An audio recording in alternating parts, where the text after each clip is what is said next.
This is americasdemocrats.org, the weekly netcast for stand-up Democrats. I'm your host, Jim Cuddy.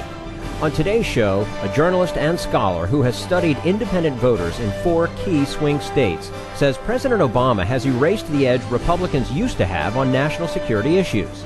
Yale economist Robert Shiller says the Republican austerity plan for the economy will bring on a recession. He says times have changed and the rich ought to pay their share. And Bill Press talks about prospects for taking back the House with Robby Mook, director of the Democratic Congressional Campaign Committee. Are you tired of Tea Party Republicans and Rush Limbaugh dominating the airwaves? Do you want the facts you won't get on Fox or even on CNN? Then stay tuned. Our sponsor, 21st Century Democrats, works hard to get everyday Democrats involved in returning our party to its roots and to success at the ballot box. Sit back and listen, then stand up and fight. And follow 21st Century Democrats on Facebook for all the latest progressive news. We're glad you can join us. There is some question as to whether there really are a lot of truly independent voters. Journalist and scholar Linda Killian, who has studied them in 4 key swing states, says they may constitute up to 25% of the electorate. She says they are socially moderate, fiscally conservative, and leaning toward President Obama on national security issues. And joining us now on americasdemocrats.org, the weekly netcast for stand-up Democrats, Linda Killian is a Washington journalist and a senior scholar at the Woodrow Wilson Center. She is the author of The Swing Vote, The Untapped Power of Independence. Linda also writes about politics for The Atlantic, Politico, many other national publications and websites, and is the former senior editor of NPR's All Things Considered. Linda Killian, thanks so much for joining us again today on americasdemocrats.org. Thanks for having me. Well, always nice to speak with you. And, you know, your studies of independent voters indicate that they're well-informed and very persuadable. What will it take to persuade them to vote one way or the other for president? Well, I think the number one issue for independents, as it is for Republicans and Democrats this year, are the economy and jobs. I think what it will come down to is who they think is going to do a better job with the economy. I really think that is going to determine how the independents vote. And I don't think they'll make up their mind on that until late in the fall, until right before the election. Is that fairly typical of independents, waiting to that last minute? Yeah, because they are persuadable, as you said.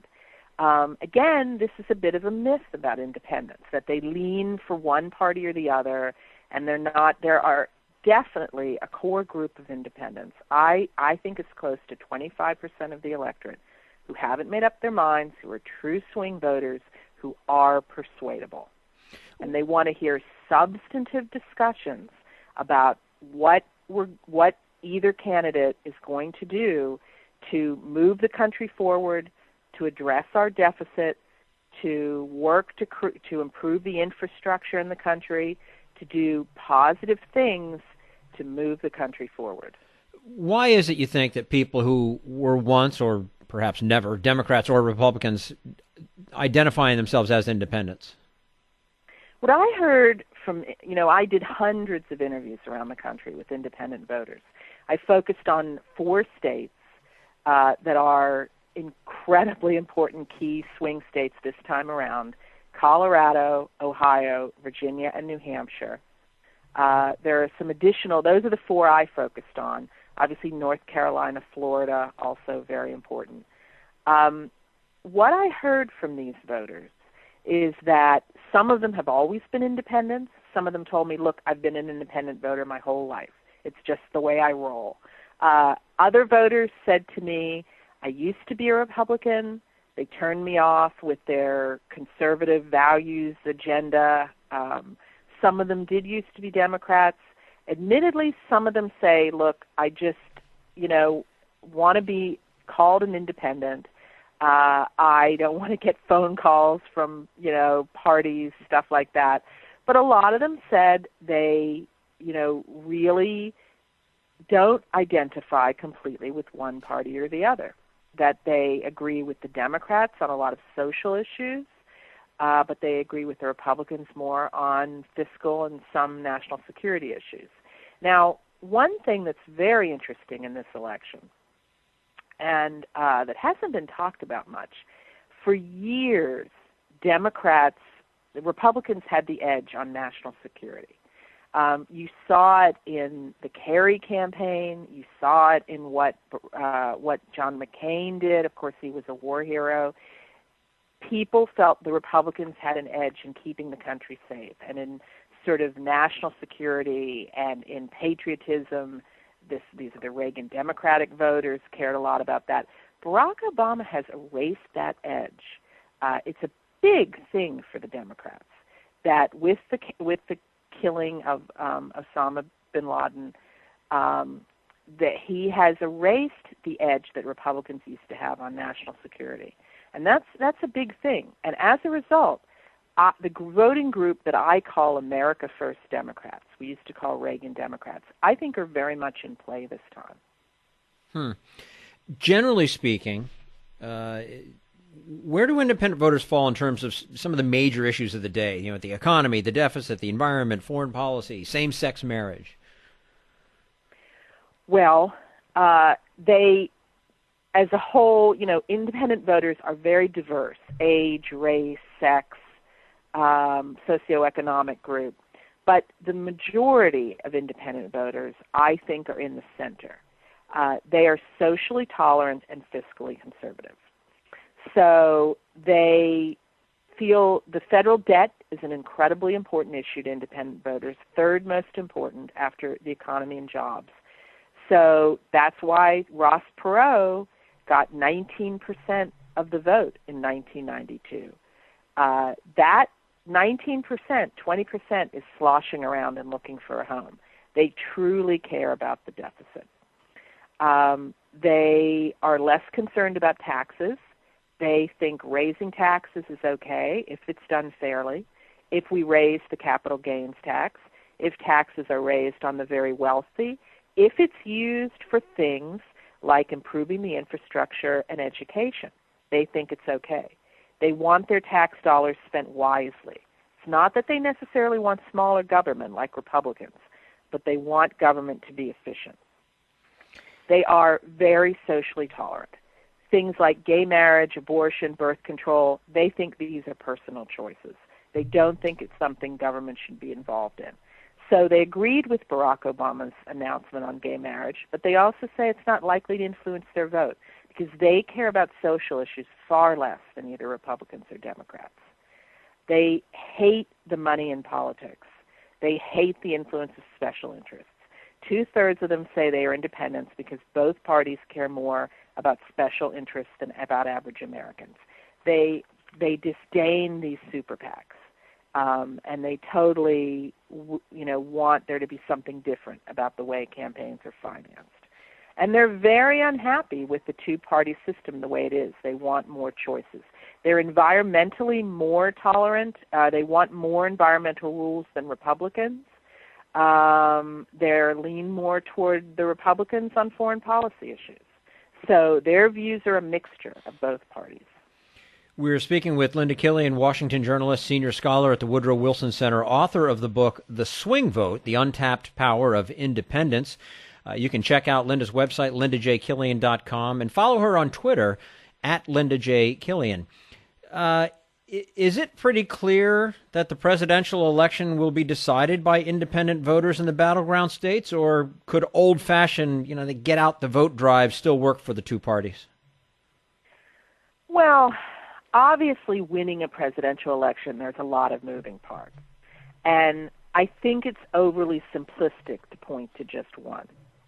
I think probably on some level it's more important for the Republicans to win the independent voters than the Democrats because there just are more Democrats than Republicans. And if Barack Obama gets out the youth vote the way he did in 2008, obviously the base, obviously minority voters, Hispanic voters clearly have a preference for Democrats at this moment in time. So he needs to get out the base. There's no doubt about that. But what tips the election are the independent voters. You couldn't win just with them. You have to get out your base, but you need them to push you over the top. especially in swing states like Ohio, incredibly important state, Virginia, a lot of electoral votes in those two states. And it's going to be very important to win these independent swing voters. Do you think independents ought to be able to vote in party primaries? I absolutely do. And this is where I diverge. A lot of partisans vehemently disagree with me. In Idaho and South Carolina, the Republican Party filed lawsuits to prevent independent voters from participating. A lot of Democrats think that, a lot of partisans on both sides think that opening up the primaries opens you up to, people from the other side voting and trying to muck things up, and that the proof in that, it's a little bit like voter fraud and all of these voter ID laws and stuff. It's a solution in search of a problem. Any sort of studies show that this kind of thing is very small. Partisans say, look, you want to vote in the Democratic primary, be a Democrat. Well, that's fine, but the thing is, when you have more people registered as being an independent than either Democrats or Republicans, that is bordering on disenfranchisement. And they pay for the elections with their tax dollars. If the parties wanted to be closed, they could have, conventions and nominate their candidates that way. But if they're going to have a primary that's financed by tax dollars, I think it should be open to all voters. I think that would be truly democratic.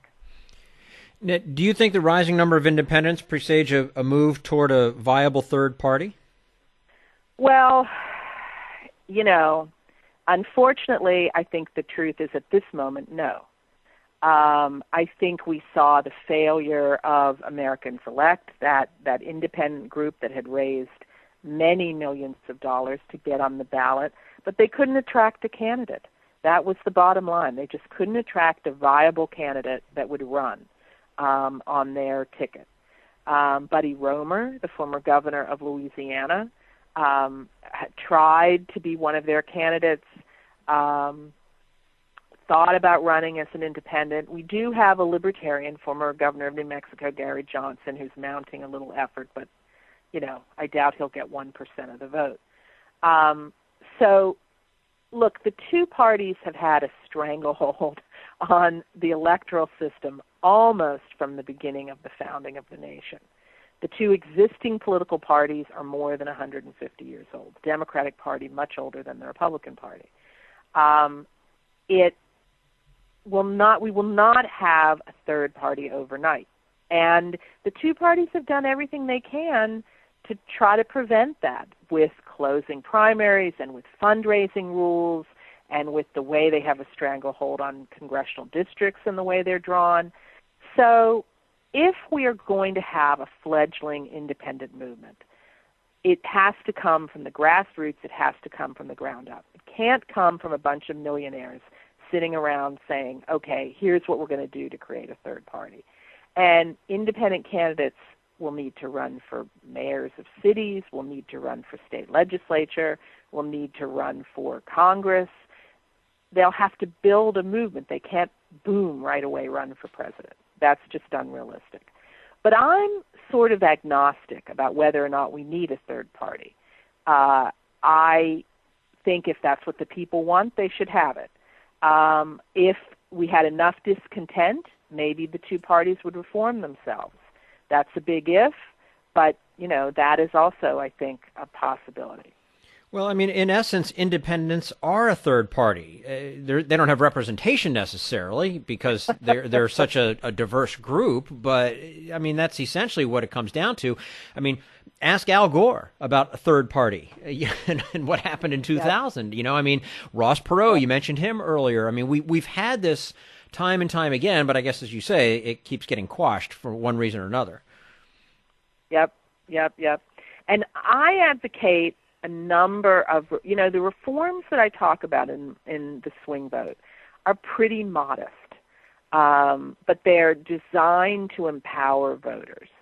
The thing about the swing vote and what I talk about is, and again, it's a reason why I think to some extent a lot of pundits have sort of dismissed it, because I'm not writing from an ideological perspective, really. I'm writing from the perspective of the voters and what they want and what they think, and that is too often dismissed. And so the suggestions, the reforms that I propose are designed to empower voters. I talk about more transparency. We definitely need more transparency. In states that have ballot initiatives, I would encourage voters to push for election reform, things like open primaries.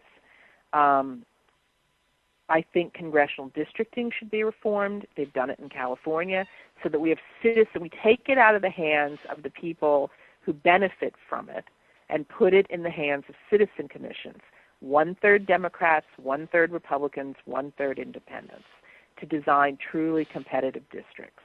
We'll see the result of this reform in California this fall with the elections and see how that works out. Obviously, campaign finance, the Citizens United decision, an enormous debacle. Some polling indicates that the Republicans and their super PACs and corporate interests might be able to spend $500 billion more than the Democrats in this election. It is an obscene amount of money, and the American people want it stopped. How we do it with the Supreme Court, I don't know. I think a constitutional amendment, which some people talk about, frankly, I don't think that's very realistic, but it may be the only way to do it. I encourage the public to give small contributions to candidates. And the Obama campaign is using this, has used it in 2008, is using it again, encouraging people to give small contributions. What I say is then you have some skin in the game. If you make small contributions to candidates you think share your views, are trying to work together, are trying to stop the dysfunction in Washington, then you will have an influence. 40% of the electorate, if they all gave $10, that would be a lot of money. And so I encourage them to get involved. Show up at public meetings, testify, call and write your officials, support candidates who offer solutions and are willing to work with all sides. It really is going to take, democracy is a participatory sport. Very well said. Linda Killian, Washington journalist, senior scholar at the Woodrow Wilson Center, the author of the book, The Swing Vote, The Untapped Power of Independence. You can check out her website, lindajkillian.com. Also follow her on Twitter, @LindaJKillian. Linda, as always, great to have you with us today on americasdemocrats.org, and we look forward to speaking with you again soon. Thanks for having me. Absolutely. This is americasdemocrats.org, the weekly netcast for stand-up Democrats.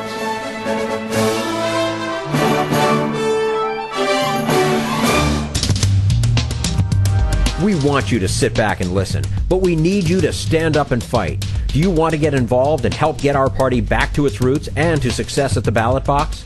You can make your contribution to Democrats for America's Future and help us keep this show going and to elect Democrats who will stand up for democratic principles. Go to americasdemocrats.org and click on Donate at the top of the page.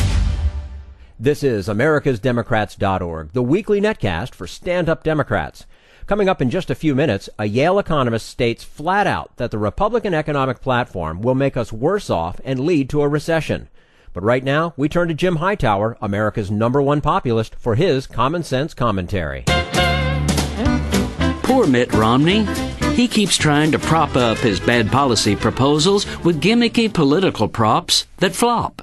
He recently unveiled his energy policy, for example, in Hobbs, New Mexico, rather than in ExxonMobil's boardroom, which is the only place his oil-soaked proposal would actually receive genuine full-throated huzzas.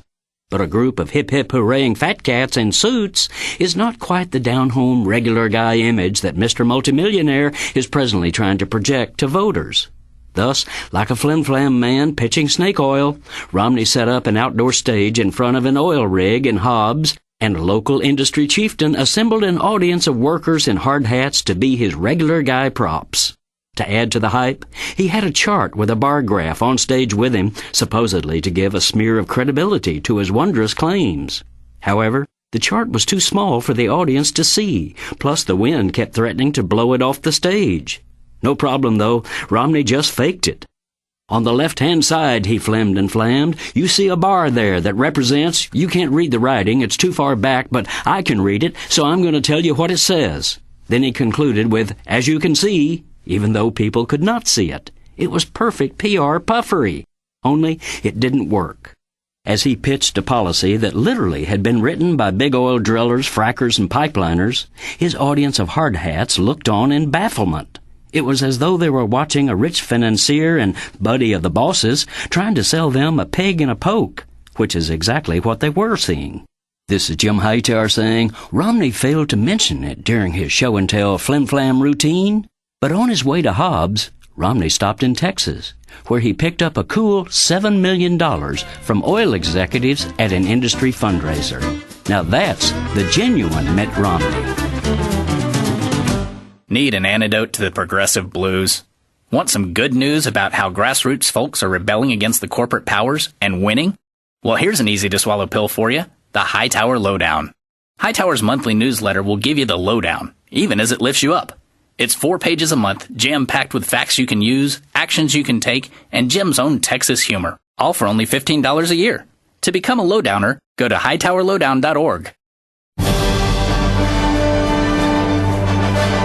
This is americasdemocrats.org, the weekly netcast for stand-up Democrats. Robert Shiller is a professor of economics at Yale University and says cutting taxes and cutting spending will devastate America and bring on another recession.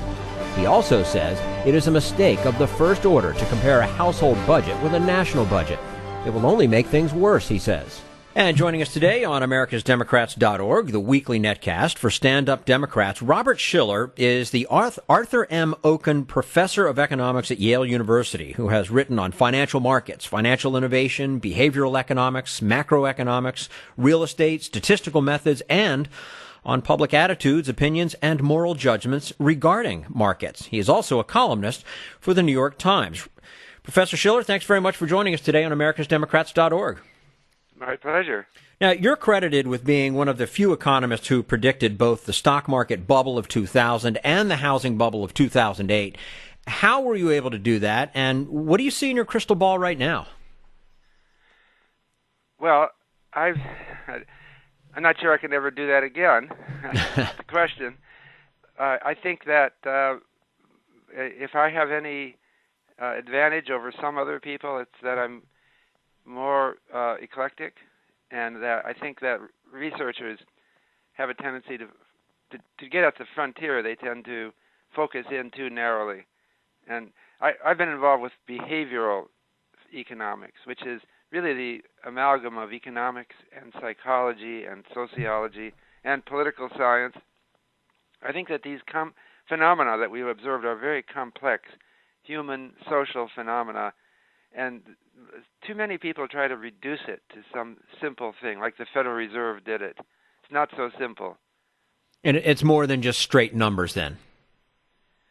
Well, I think that part of the reason we got into the recent crises is that academics tried to make economics into a exclusively mathematical, statistical discipline, and they stopped reading history, and that's a mistake.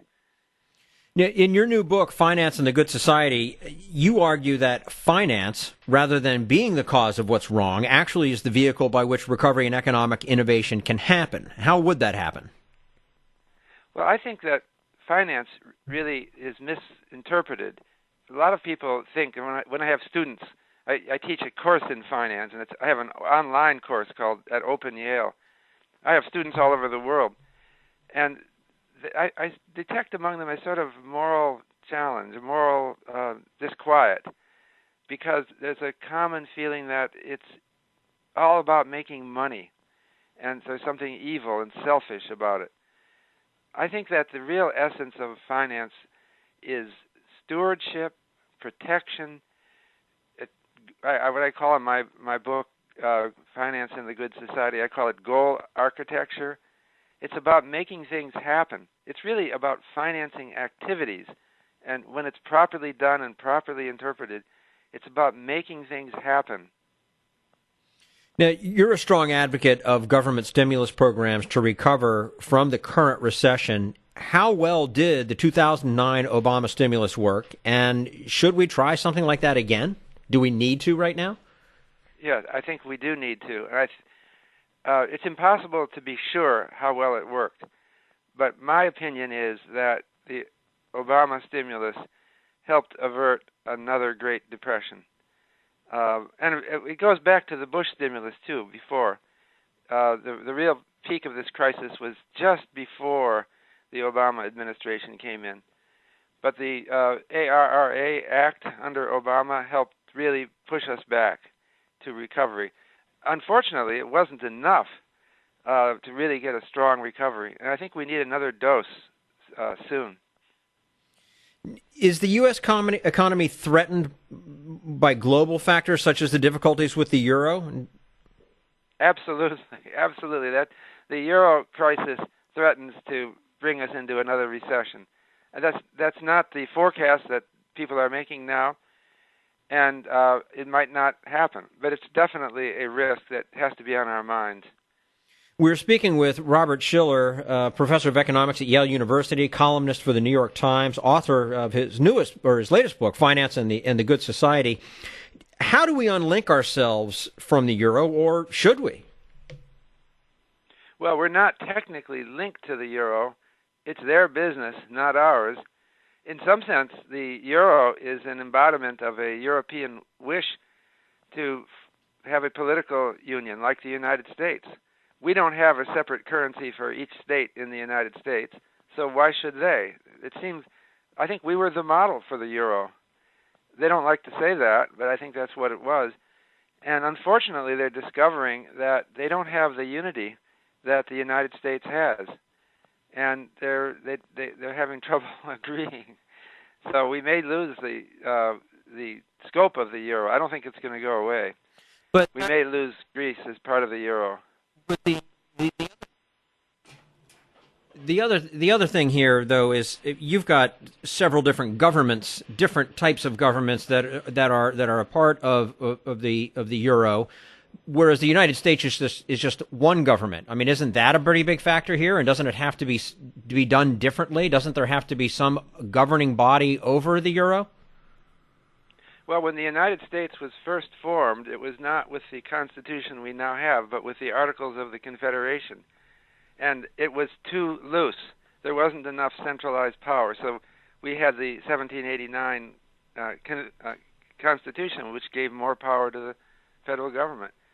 So I think that might be the evolution of Europe. I can't see that far into the future, but if they're going to have a common currency, if they're going to have political unity, they have to change some of their methods of doing things.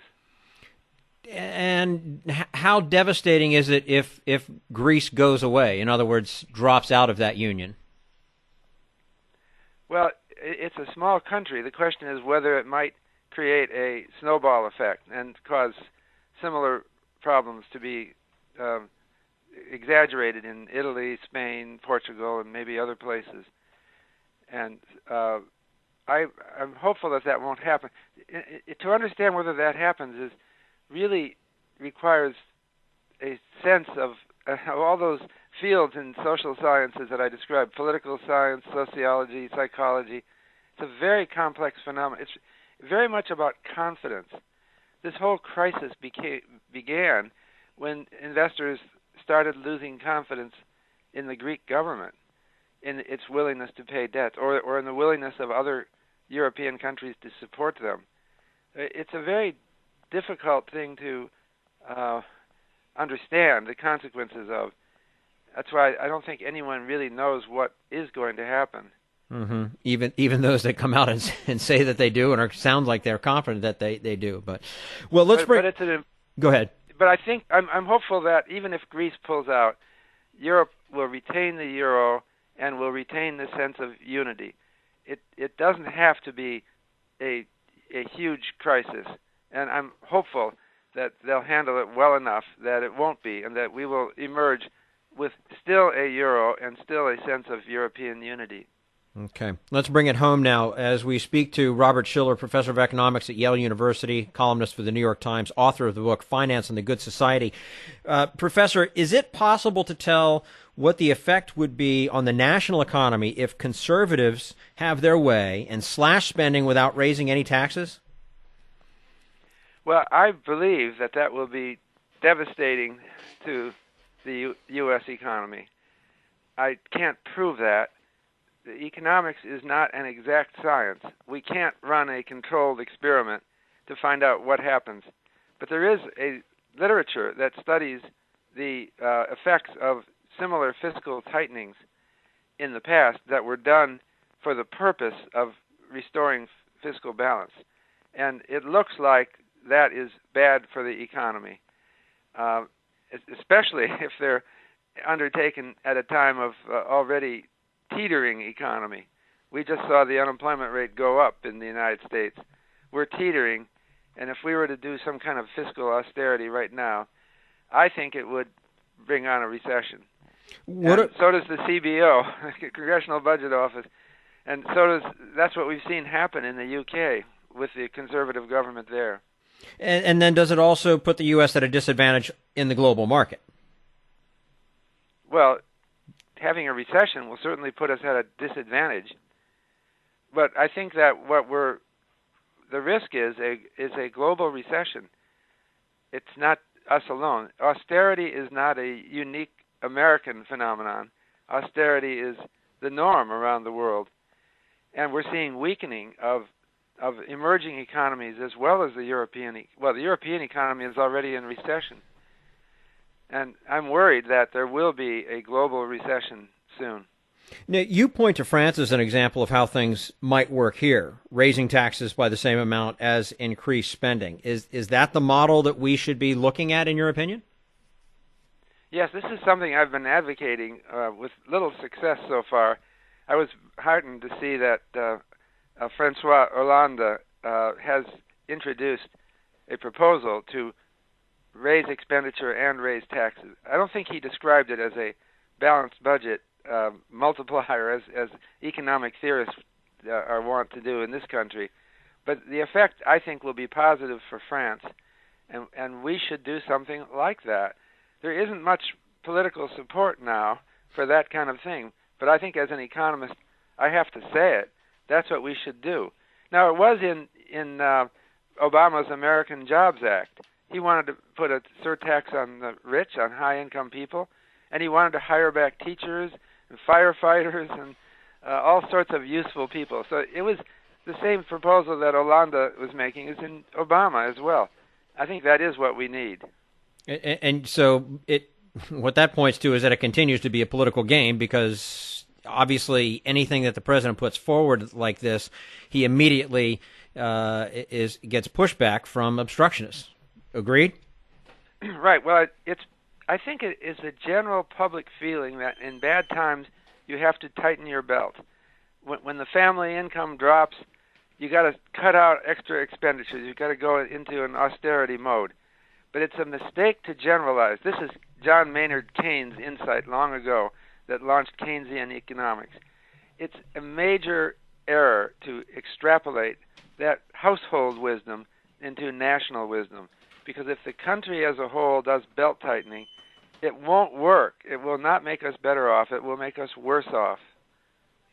Robert Shiller is the Arthur M. Okun Professor of Economics at Yale University, columnist for the New York Times, author of the book Finance and the Good Society, joining us here today on americasdemocrats.org. Professor Shiller, thank you so much for your time. We look forward to speaking with you again soon. My pleasure. This is americasdemocrats.org, the weekly netcast for stand-up Democrats.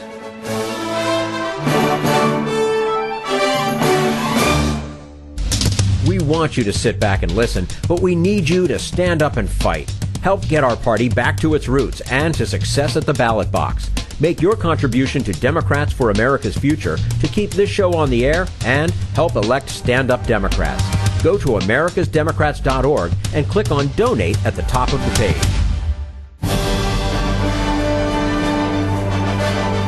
This is americasdemocrats.org, the weekly netcast for stand-up Democrats. And now Bill Press talks with Robby Mook, director of the Democratic Congressional Campaign Committee. All right, 12 minutes before the top of the hour here on this Thursday, September 6th. The goal of this convention, of course, to rally the base behind President Barack Obama for re-election. But everybody here knows there's a more complex agenda. It's also in order to help President Obama achieve his agenda and his goals for the second term, to maintain Democratic control of the United States Senate and to get the House back in Democratic control. So you have some people who are willing to work with the president. In fact, when you look at most of the achievements of President Obama, they occurred during his first 2 years when Nancy Pelosi was the speaker, and he had people he could work with on Capitol Hill. The man, one of the people chiefly responsible for that effort to regain the House, joins us now, Executive Director of the Democratic Congressional Campaign Committee, affectionately known around Washington as the D-Trip or the D-Triple-C, Robby Mook. Hey, Robby. Hey, great to be here. You got a lot of responsibility, dude, you know. Well, it's great. I couldn't be happier to be at the D-Triple-C, and here at this convention it's been great. Yeah, and so you've got, 435 seats up. Yep. Every member of the House, Democrat, is up for re-election. How many open seats? Well, we have a number of open seats, in particular because of redistricting. It's dozens, and some of these are completely brand new seats. In fact, Texas, for example, has 4 brand new seats this cycle. 2 of those are we're going to pick up 2 of those. They're great for Democrats. So give us the numbers. What is the count now, Democrats versus Republicans, and what do Democrats need to regain control? Well, we have 193 seats right now. We need 218 to have a majority. So we only need 25 seats to take back the majority, which is less than most people think. And just to put that in perspective, in 2006, when we took back the House, we won 30 seats. In 2008, we won 24 seats. So it's actually not that many, in a historical perspective. Sounds like a lot, right? But yeah. So it's doable, you're saying? It's absolutely doable. There are 66 districts around the country right now that President Obama won in 2008 that are either controlled by a Republican or a brand new open seat. So there's plenty of terrain for us to pick up seats. Absolutely. So out of those 66, if you could get those 25 out of 66. More than enough. And actually 19 of those 66 seats were also won by John Kerry in his presidential campaign. So some of these are really good Democratic districts. And now we're at this point where I know at the work, because I've worked with the D-Triple-C and my background a lot, you recruit the candidates, you try to get the strongest candidate with the strongest message, raise the money. The D-Triple-C helps those of the strongest candidates with the money, in addition to what they can raise locally. How's it looking now? I know, you can't say we've got it in the bag, but are you feeling good about it? We're feeling great. Many of the viewers and listeners are probably familiar with our Red to Blue program. That's our program where we feature our marquee candidates around the country. We have 50 people on that program now. That's twice as many as we need to take back the House. And we've actually outraised the Republicans for this cycle by about $6 million. So I was going to ask you next if you're going to have the resources. We're going to have the resources. We actually raised $1.3 million, our best online fundraising day ever, at the end of August. So people are coming through in a huge way, and it's been great. And it's DCCC.org. DCCC.org, yes. You can go and contribute now, anytime you want. But also, if you go to DCCC.org, you can find out an overview of the races across the country, the most important races and how they look, and where you can direct your resources. Exactly.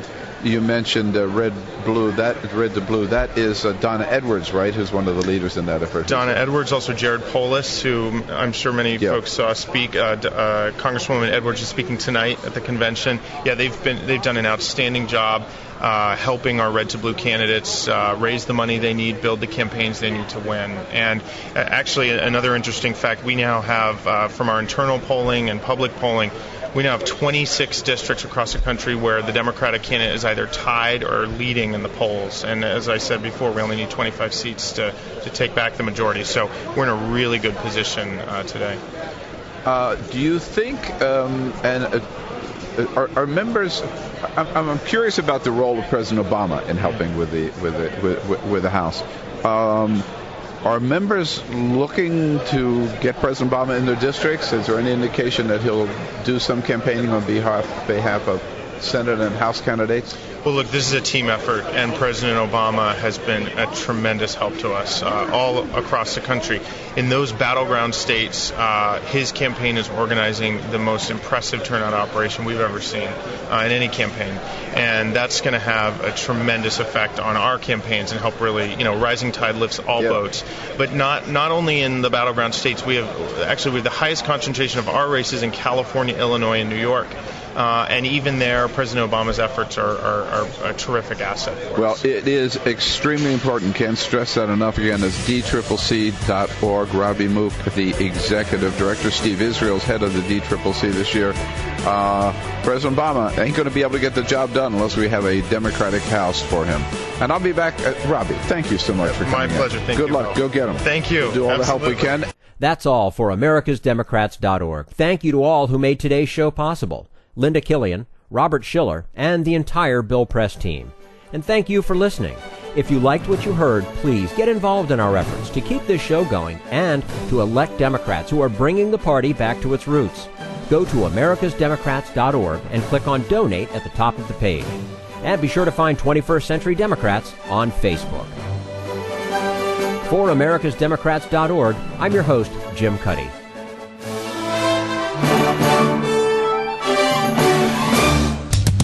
We want you to sit back and listen, but we need you to stand up and fight. Join us, support the show, and help elect Democrats who will stand up for democratic principles with your contribution today. Go to Americasdemocrats.org